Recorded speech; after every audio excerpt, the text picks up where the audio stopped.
Mesmerized.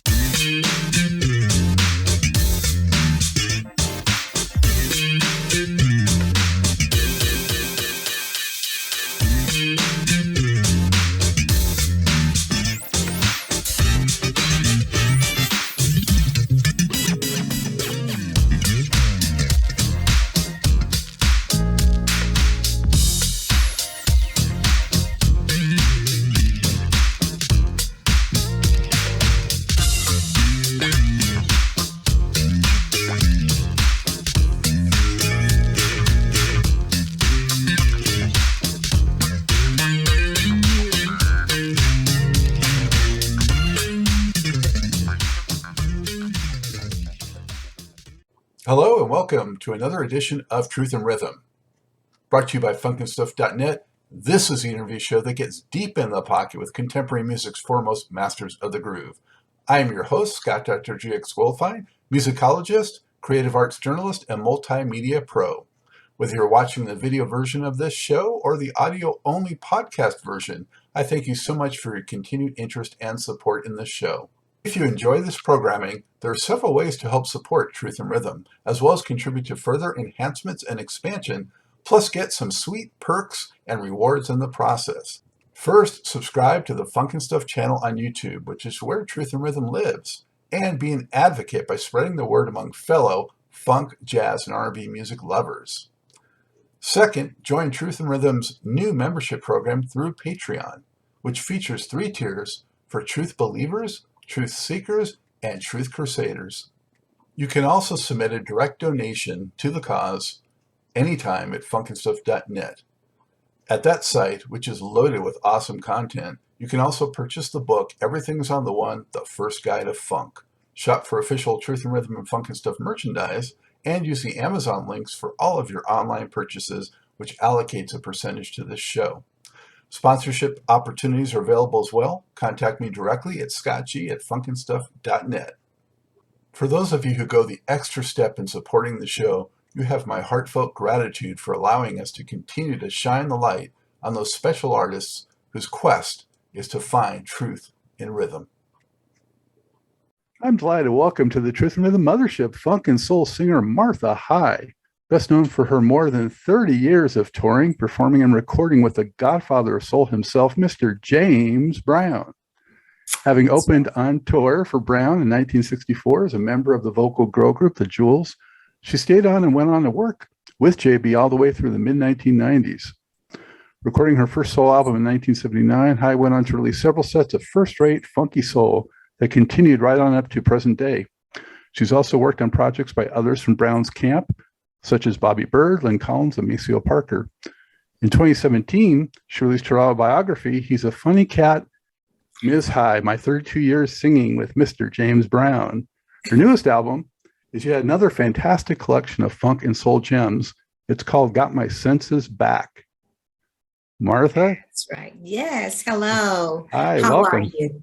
Thank I'm you. good. Thank you. It's nice to be with you this evening. It's good to have you and all your senses back. Yes, absolutely. After the pandemic, I think that a lot of people had a problem with trying to figure out what to do, where to go, who's what, who's who. Yeah. So now I've got my senses back. It's time to get back to work and start getting busy again. Well, we're all trying to make sense of things, and Yes. common sense is always in short supply, so that's all good. Yes, absolutely. Oh, let me correct something. I heard you say that I was started with Mr. Brown in 64. Is that what you said? I said you were on tour in 64, and then 65, I think, is when you... 66, we joined them. Yes, that's right. Okay. Yes, absolutely. Thank you for Excuse me, I heard wrong. or maybe, who knows, but we got it straight now. That's the main thing. Absolutely. So, Martha, where are you coming to us from today? I'm in Augusta, Georgia. That's the bedrock right there where it all began. This is where it all started, so... Yeah, when I first joined with Mr. Brown with the Jewels, and our first trip was to Augusta, Georgia, at his office here in Augusta, Georgia. And then from here, then he moved his office into New York. So like I said, it all started here for us. Wow. And you grew up in DC, is that right? I did. I was born in Victoria, Virginia, a small town southwest of Richmond, Virginia. But yes, raised in Washington, D.C. And that's where my career started. And I met the Jewels, the four Jewels, and you know the rest. Yeah. So you guys had the one hit opportunity, and Yes. then you made an opportunity out of that, I guess, to kind of launch your career. So what was it, that sort of ingratiated you with James Brown from the get-go? Well, we, as you said, we had a song out called Opportunity, and it went nationwide.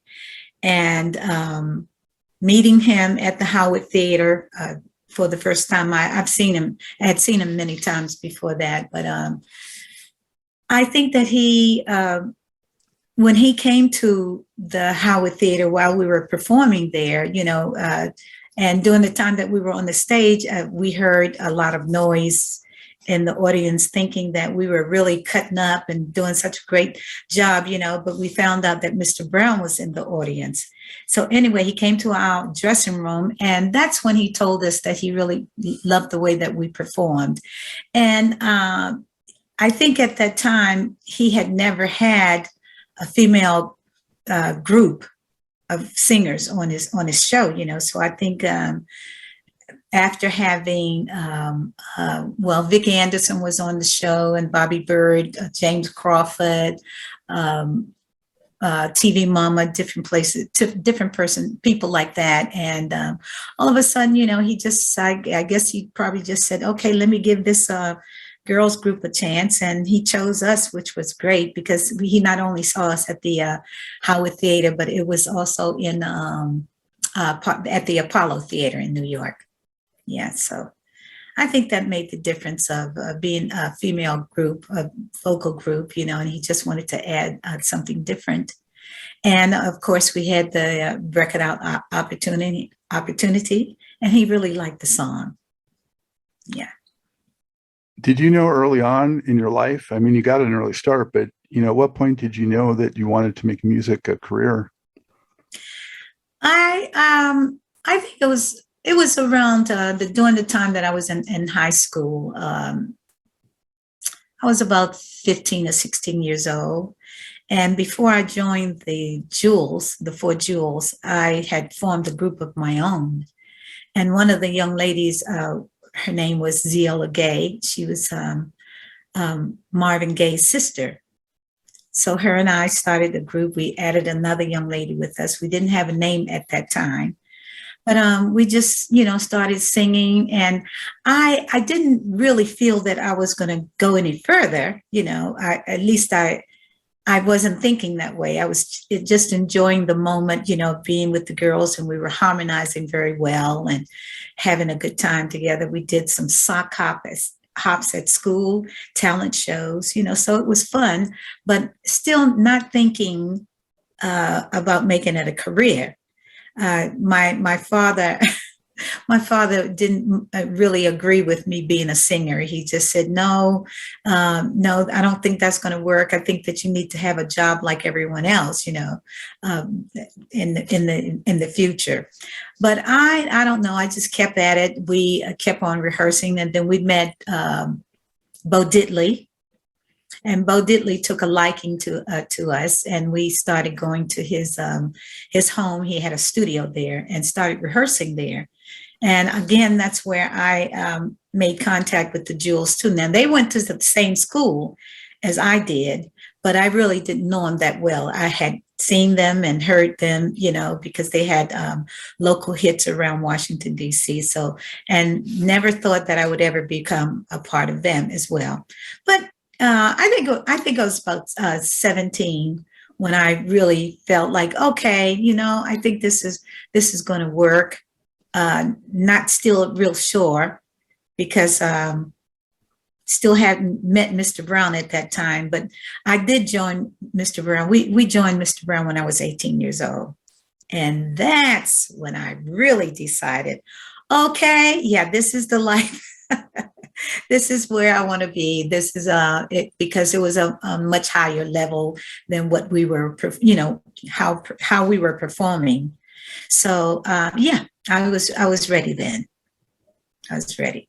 Had you seen James Brown perform before you actually were on the bill? I did, and I was mesmerized. I was mesmerized by his movements and how fast he was on his feet. He was just something I had never seen before. He was amazing, So I was a big fan of his, as well as now working for him at 18 years old. I was like, oh my gosh, I cannot believe this, So it was amazing, yeah. But I had seen him many, many times before that.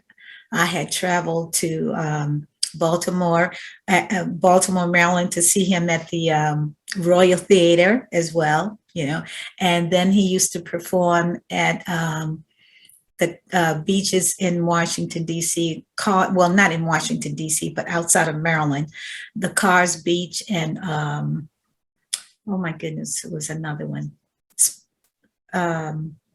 I can't remember the other one, but I know it was Cars Beach that I had seen him there several times.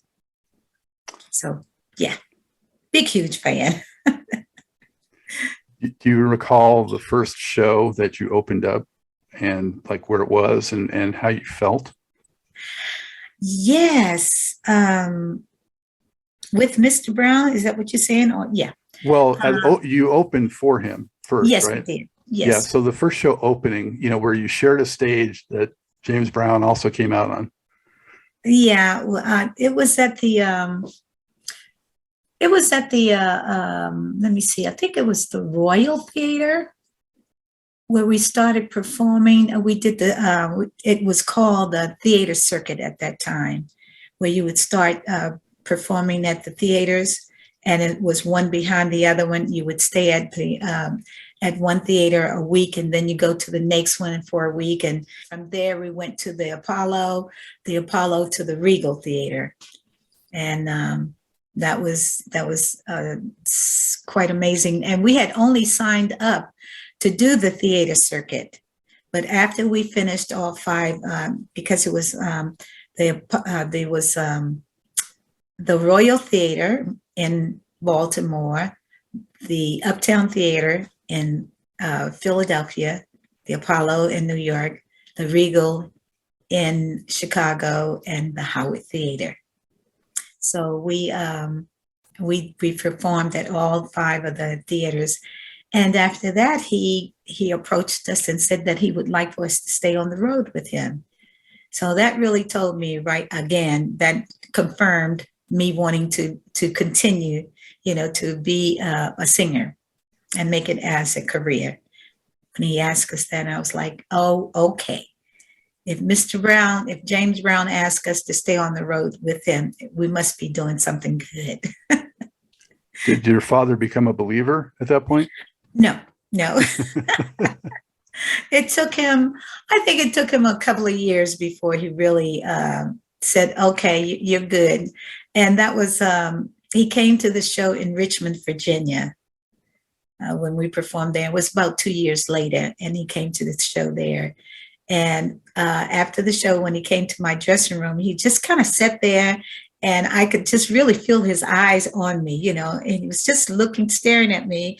And when I turned around and looked at him, he had this big smile on his face, just staring at me. And I said, Dad, what are you thinking? What's up? Was everything okay? And he said, yeah, yeah, you're pretty good. And I said, well, thank you. I'm glad to hear you say that. He said, yeah, I enjoyed that. You were really good, really good. So from that day on, he was very supportive. Nice. Yeah. Yeah. So when you joined James, that was right around the time frame when like Papa Don't Take No Mess was kind of breaking out. Was that sort of like the era? Yes. Papa Don't Take No Mess. It was, I guess all of his songs at that time was just a big thrill for me because now I'm on stage singing the songs that I've heard on the radio. It was just a thrill. At 1966, Mr. Brown was at his peak. At least I think so. And so it was, he had so many songs that was just amazing at that time. He was performing Please, Please, Prisoner of Love, I Lost Someone. Um, it's just so many great songs at that time. So Yeah. it was just amazing. Yeah, it was, I was still, I think it took me about a year and a half to really like, okay, I'm here and I'm performing with the Godfather of Soul. Well, at that time, Mr. Dynamite, Soul Brother #1. And during that time, that's when the young ladies, after year and a half, they decided, oh, I don't think I want to be on the road anymore. And that was like, what? Are you joking? We're out here with the Soul Brother #1, and you want to go home? You want to quit? So they did. They went back home, and I just decided to say, Mr. Brown, I would like to stay on the road. I don't want to leave. I don't want to go home. And he just turned around and said, I didn't fire you. You stay out here as long as you want to. So that's what happened. How did you early on? How did you find your sort of lane or slot? In the stage performance that he was doing at that time.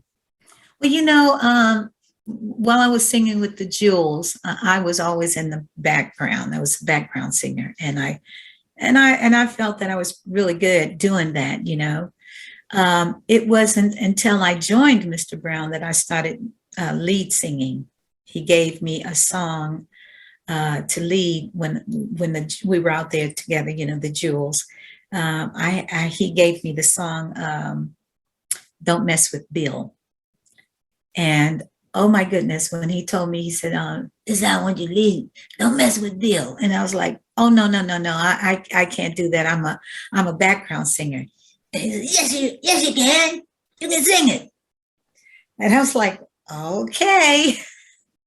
And I was really frightened, but that I could actually say that was my debut of becoming a solo artist, to start singing with Mr. Brown at that time, to lead "Don't Mess with Bill." It was a very popular song at that time. So I tried it, and it worked, and it went over very well. And from that day on, I think I started singing other songs, because right after that, that's when the other girls went back home, and I stayed with him. So I started singing "Don't Mess with Bill." But Vicki Anderson was out on the road at that time, and she was actually the female vocalist out front. So I started backing her up and doing some work, backing Bobby Byrd and Vicki Anderson, and also TV Mama.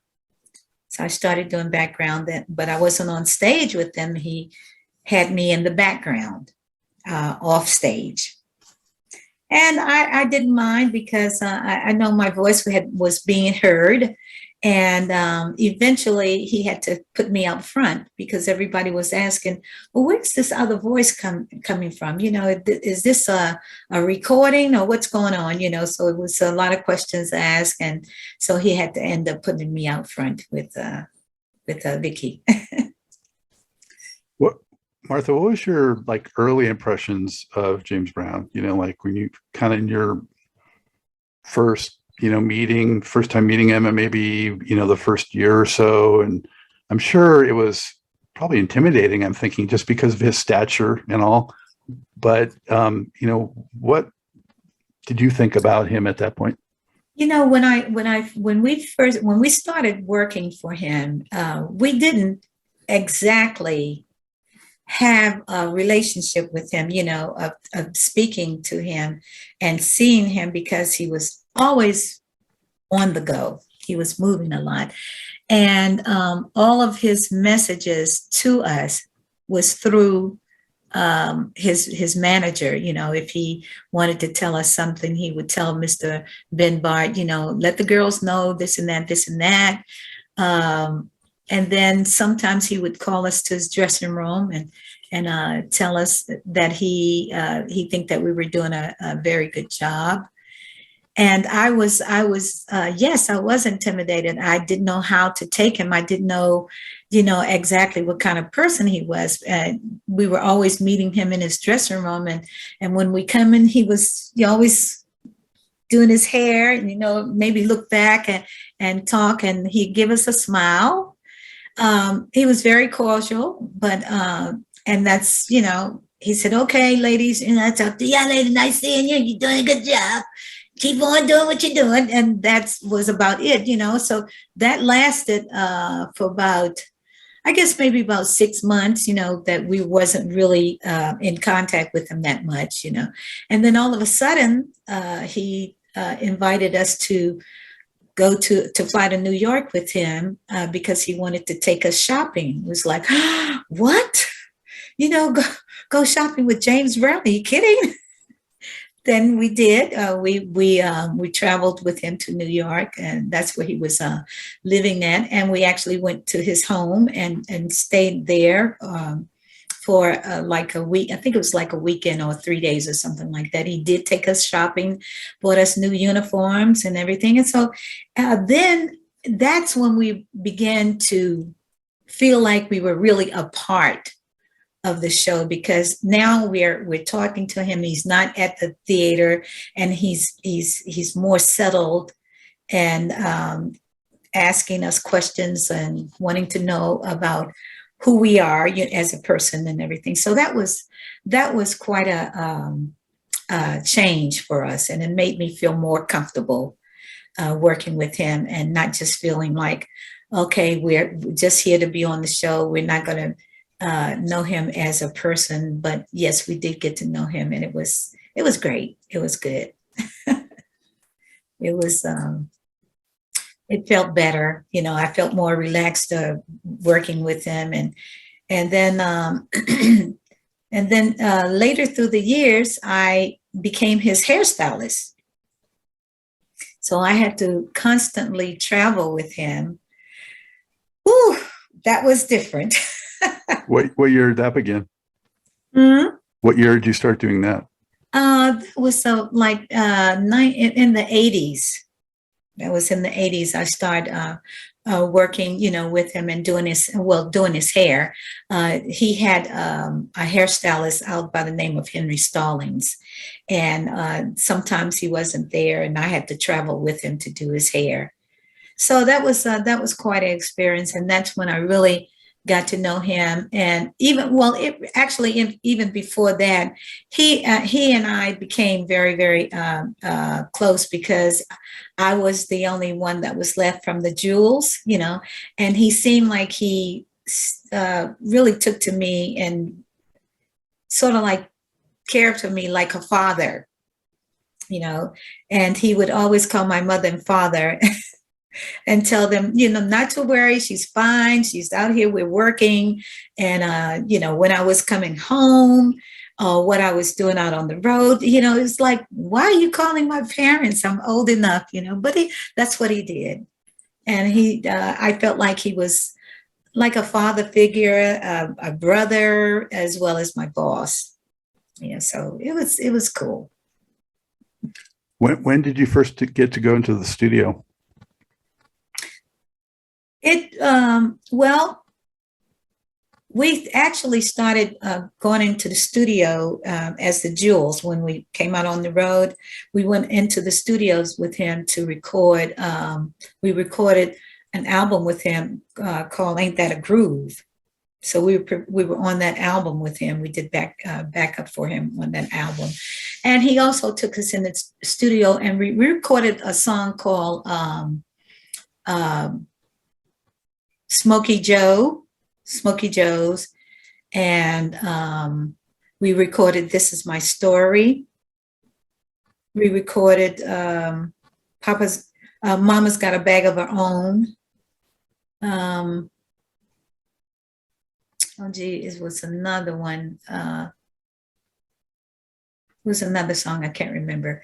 But anyway, yes, we recorded those songs with him during the in 1966 before the Jewels left, and it was quite it was different to record with him because what I noticed that we wasn't doing as a group, before we got with Mr. Brown, we were recording as well. We had some songs out, and going into the studio with Mr. Brown, everybody was in the same room, all of the musicians, and that we all sang. We had a microphone in the middle of the floor, and he was on the other side, so we were all in the room. So the difference in recording then and now is just totally different. So that was fun to me. That was exciting to me because he was again an altogether different person. He was really very very serious when he went into the studio, but he also liked to clown a lot with the fellas as he performed, as he recorded. So I think the way that he did it, I think it made everyone comfortable with what they were doing, to perform with their music and everything. So it was cool. Yeah, well, it's in the recordings, so many of them with the call outs and, Yeah, all absolutely. the loose and fun vibe. Mhm. Yeah. You were, shortly after you came on that scene, music changed a lot. And James Brown was, one of the creators really of funk. Yes. And music changed so much in the late 60s, and funk got really hot and really big. Mhm. What was your take on that? And did you realize that it was like basically the birth of an entirely new thing? Well, listening to his music before I joined him, I know that there was a change, once I started hearing his music on the radio and everything. I was like, wow, different feeling, a very, very soulful feeling, something that you felt inside of you, and then everything like that. And I think that's why I was just really, really thrilled, overwhelmed when I joined him, because here I am with this gentleman that has created this sound that was so different than everyone else's music, and his performance was different than everyone that I had ever seen, excuse me. So I knew it was something different, and then when my family and friends found out that I was traveling with the Soul Brother #1, they could not believe it. I couldn't believe it either, but it was happening, and I felt good because I was a part of this new music that everybody is just having a fit over, and to see the people in the audience and how they. Uh, reacted to his performance was just, again, it was crazy. It was really crazy, so it was very special to be a part of that. And I really start, it was a long time and many years that I was with him, but when Mr. Brown passed and I started just kind of like looking at some of the footage and the CDs and the shows that I had been with and everything, I was overwhelmed. I was just like, oh my God, I've been with this man since 1966, and all of this music that I've recorded with him, performed with him, and all over the world. I've traveled with him. I was like, my goodness, wow. And now he's gone, and that just, woof. It was really a hard pill to swallow. Oh, yeah. I Yeah. just watched again. I've seen it multiple times, but the night that I think is the night James Brown saved Boston or whatever it's called with after the MLK. Yeah. Yeah, were you at that show?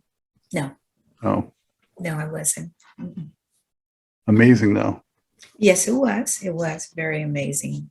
I watched from home, and it was just, yeah, for someone to do the to quiet the storm, as you can say, was just amazing. It was a time that you could never forget, that because it could have been a disaster. It could have been worse and everything. He's not only did that there, but it was Washington, DC, and it was California, and yes, he had that connection where he could do this. Yeah, I mean, Some people.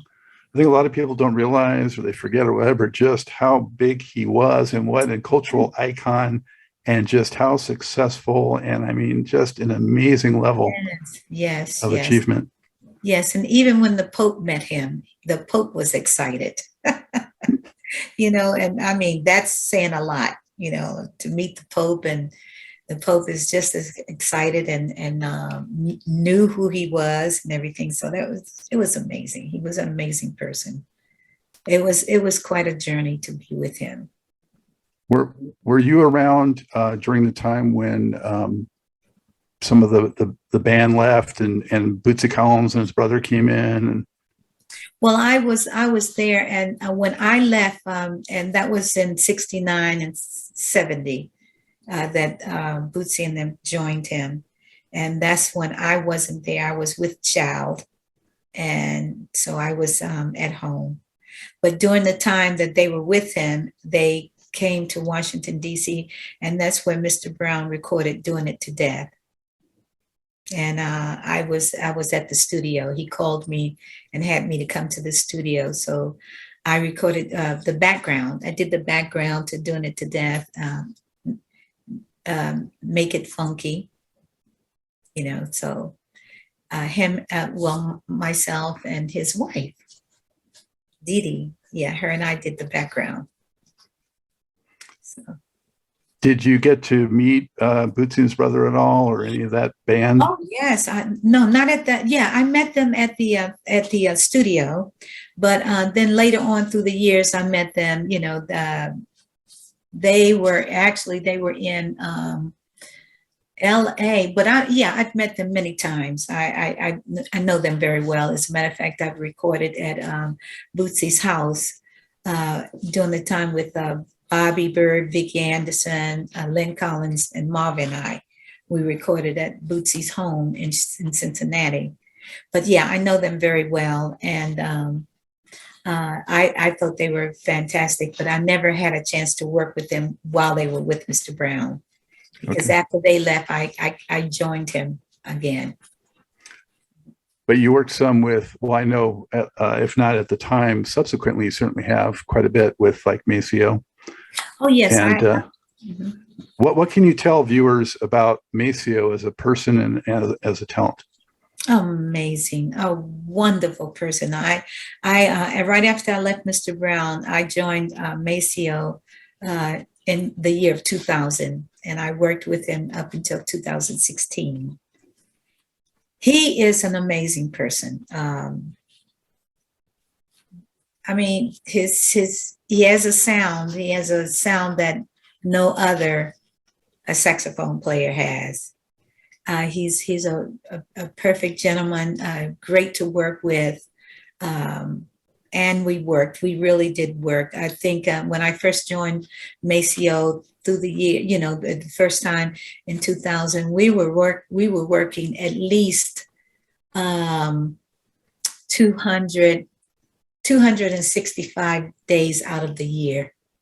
I mean, that's how much we were working. It was just amazing to work with him, and it was a different experience working with him as to Mr. Brown, because Maceo, it was more relaxed. He knew what he wanted to do, how he wanted to do it. Not saying that Mr. Brown didn't, but he wasn't as strict as Mr. Brown with his musicians. And, he was very flexible. He was very comfortable in what he was doing. And he was open to a lot of things, so his music, it was just a great experience to work with him as well, so yeah.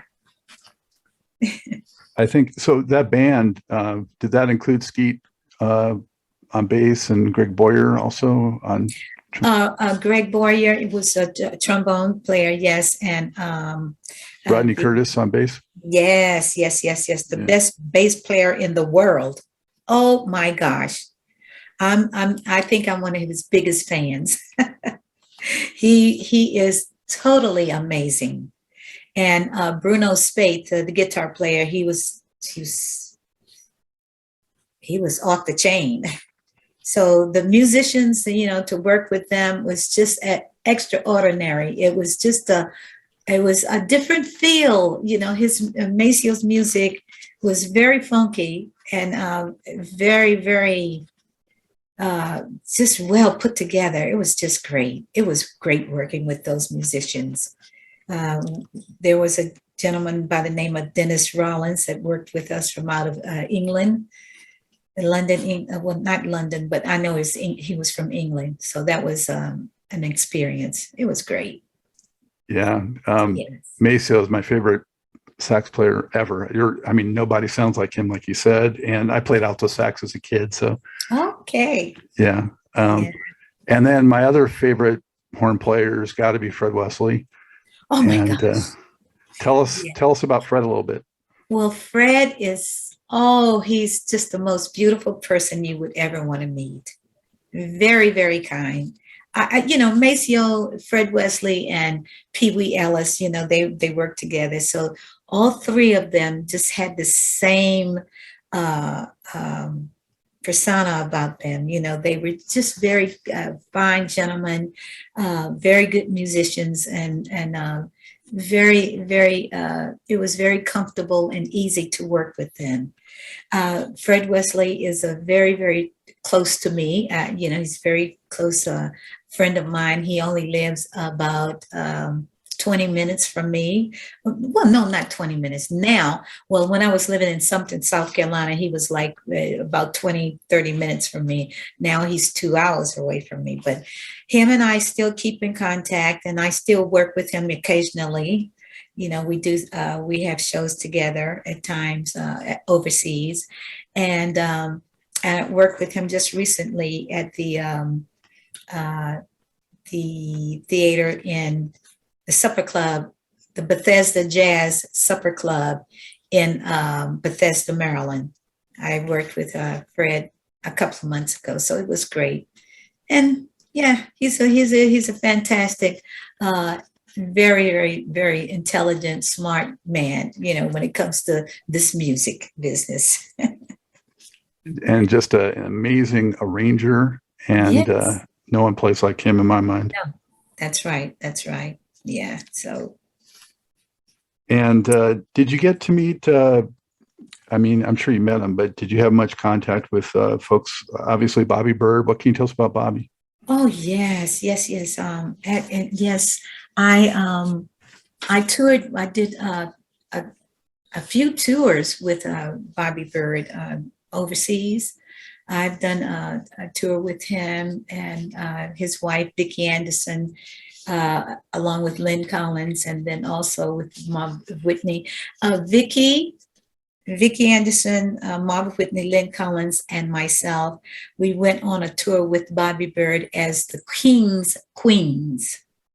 So we, of course, we all worked with Mr. Brown. So we for that particular tour, we were the King's Queens, and it was Bobby Byrd, Fred Wesley, Maceo Parker was on that tour, Bruno Spate, Jerome Preston, which was Maceo's bass player at one time, and it was just amazing.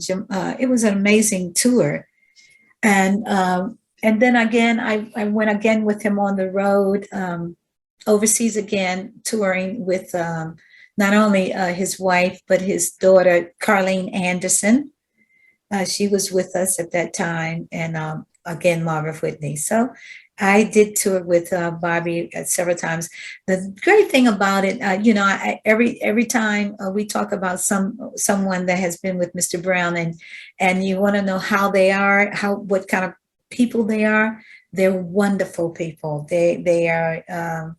I don't know. They're the best that I've ever worked with, and I admire them all, because they were just all genuine people. They were all musically inclined and held their own, So it was a blessing. It was great to work with them through the years.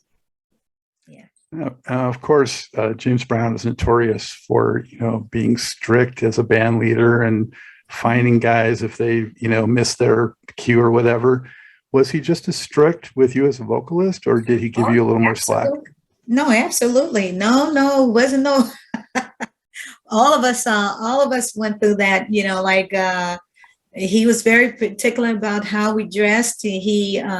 He designed our uniforms, and when I say, well, yes, he designed, when the Jewels were out there, he designed our uniforms and had them made. And when they left and I joined him as a solo artist, well, I had the pleasure of choosing my own gowns and everything, but he would tell me which gown he would want me to wear, on the show that night or certain nights or something, is I wear that black one you had on the other day. I like that. Wear that, or something like that. And then through the years, other female artists, other female singers joined me, and we were different groups. I had one time I was called Martha and the Lasers, and the Sugar Bees, and the last group, it was the Bittersweets. And all through that time, he chose all of our outfits, had them made, or he bought us different gowns and everything. And so with the band, he was very particular about how we dressed, and we had to step up to the plate and keep our shoes shined as well as the band. And yes, I've gotten fined too. I had a fine. My biggest fine was $500. I got fined for $500 because I didn't, at this particular time that we performed in San Francisco, I thought we were off that day. So I just went out and had a good time. I left the hotel, didn't tell anyone I was going anywhere. And I just went out. I'm a big bingo fan, and I found me a bingo parlor to go to. And I just stayed there, enjoyed myself. And I got back to the hotel about 8 o'clock, 8:30. And I got out of the car, out of the taxi, and I heard the music playing. Oh my God, what is going on?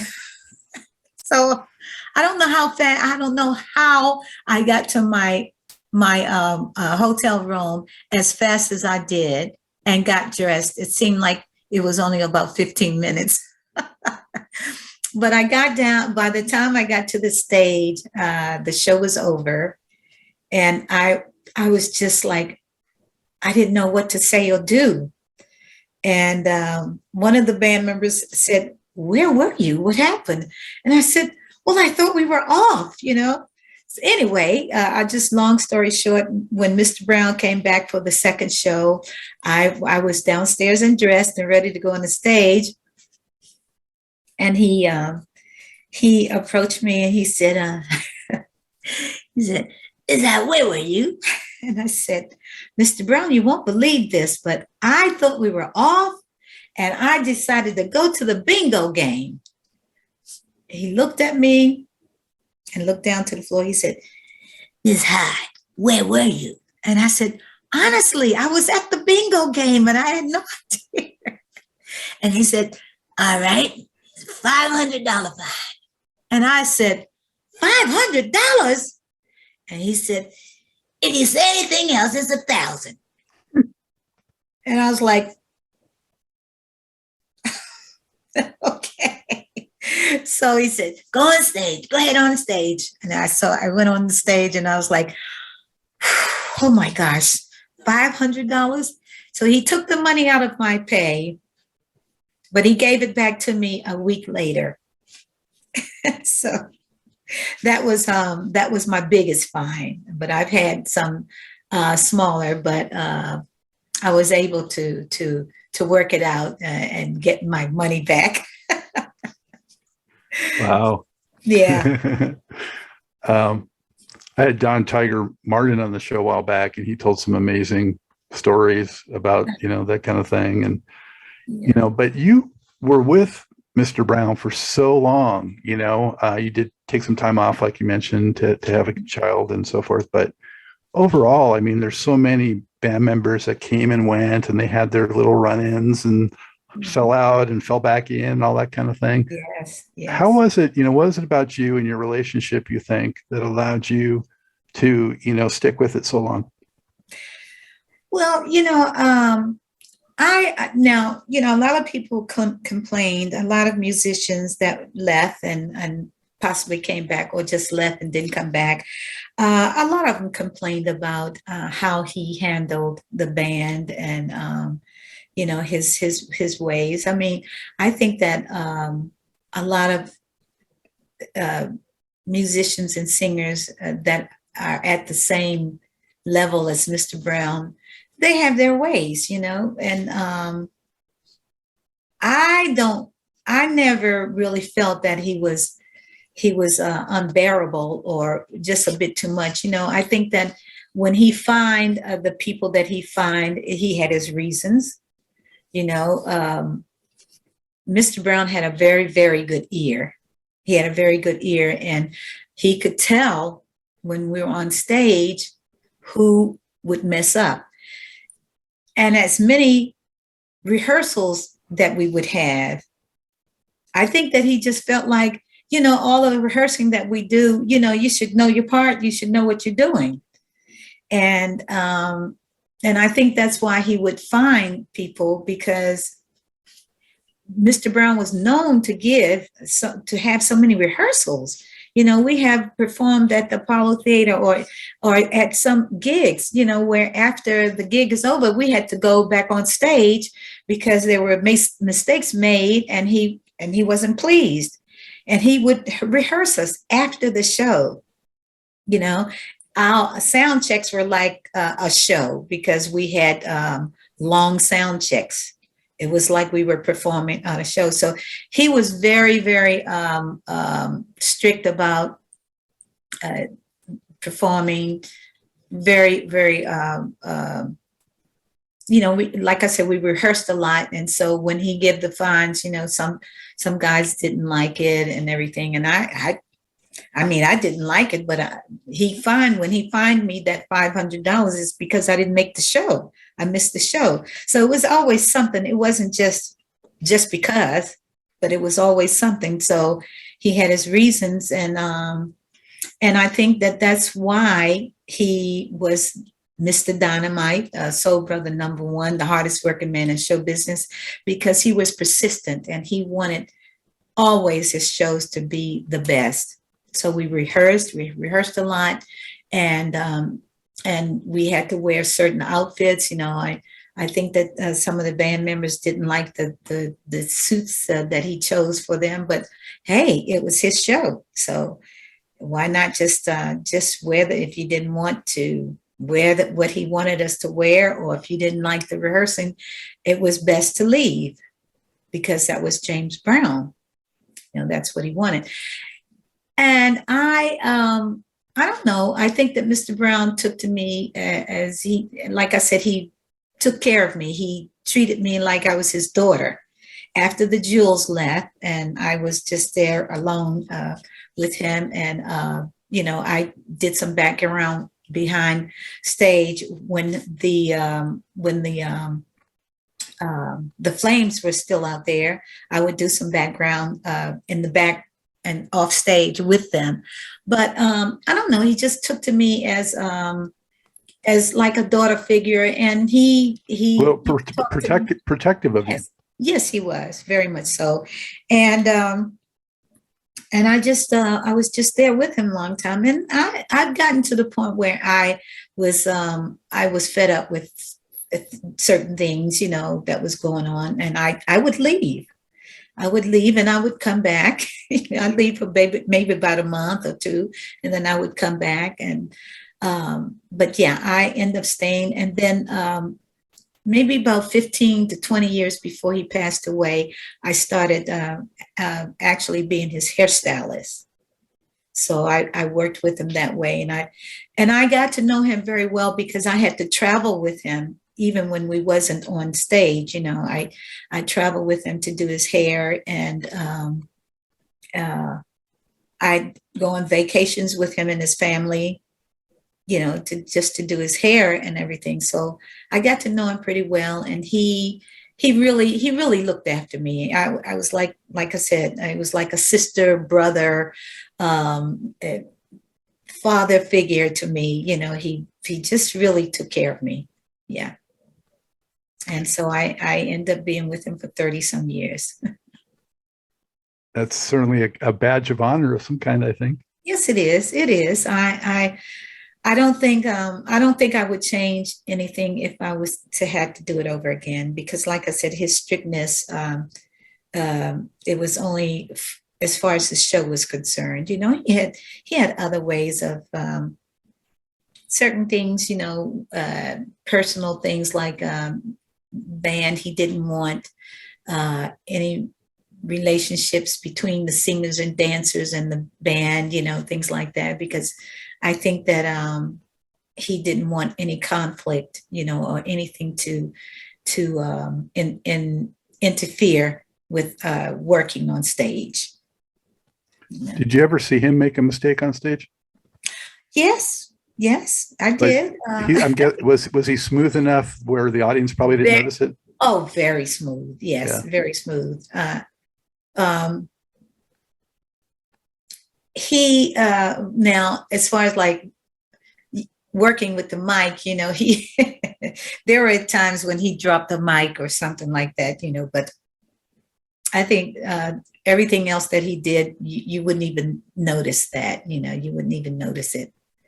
But he's went into certain songs, and he had sort of like a pattern of how he did his songs, and we had to keep our eyes on him. If he felt that you wasn't watching him, he would actually change and go into another song just to see you make a mistake. And that's when he look over at you and he'll do this, because he know that that you're supposed to be watching him. And so, he'll make a move in a minute. And if you didn't keep your eyes on him, you could miss it. And that's where the fines come in. Yeah. Yeah. How did you get a sense of how he felt about the competition in the, let's say 70s, when other acts started really doing a lot of funk also? Because it seemed like, at least on the outside, he wasn't very accepting of a lot of them, and would say they weren't as good, or, and it was sort of like an ego thing, maybe. Well, yes, he always felt, he created that. He created the funk. So I think that he felt that when someone else would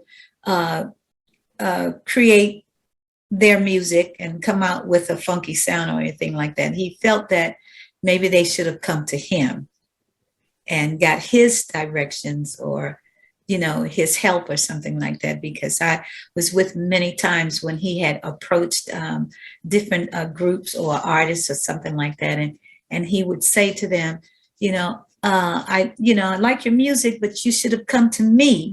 I can help you. I can do this and I could do that. And, that's how he felt.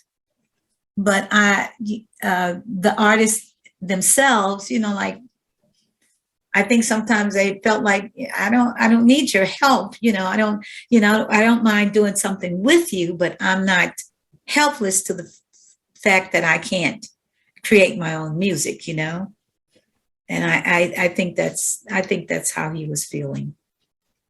That he felt that he needed to help everyone.